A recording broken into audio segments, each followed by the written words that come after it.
So I called the police on her. My wife is still very upset with me for this, but I didn't see another way to help her out short of physically forcing her boyfriend out on her to stay. Before the cops came, I flushed the blow down the toilet, but they found that she had some grass. The boy was asked to leave and my daughter was told if she tried to leave, they would take her to a youth detention center for a few days. Well, since all of this, my daughter has been grounded and is not allowed to see this boy. It's easy for me to blame it all on the boy, but I am sure I failed somewhere for my girl to act this way. Apparently she is talking to my wife and asked her about going to some festival Juggalos and ICP has. I looked it up and it sounds like bad news. My wife said she could go without talking to me.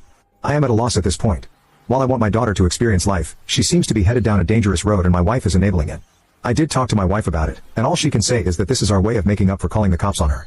I thought about how I could make my wife see what my daughter has gotten herself into when it comes to this lifestyle, so I figured I could show my wife a couple of the videos about the festival she just gave her permission to attend and she was horrified by the substance.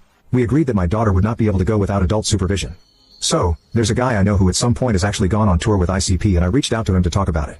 He had some interesting and good insight on them and made me realize that the problem here has little to do with the music my daughter is listening to. It is more about something she is going through and we need to figure it out along with her and help her. Now for our son. After my wife and I talked about the situation, we decided it would be best if we had a friendly conversation with our daughter.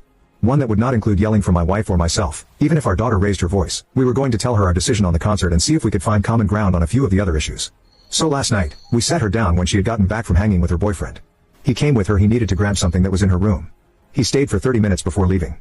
When he left, my wife and I asked our daughter if we could have a chat. She resisted at first and tried to walk away, but I said, please daughter, I just want to talk. I'm not going to yell. I just want to know what I can do to be a better father. It worked, even if she looked annoyed. Before I got into the substance use or ICP and face paint stuff, I asked her if she was. I asked her if she needed to talk to someone. She kind of just sat there. My wife asked her the same thing, with different phrasing so to see if she could get her to open up.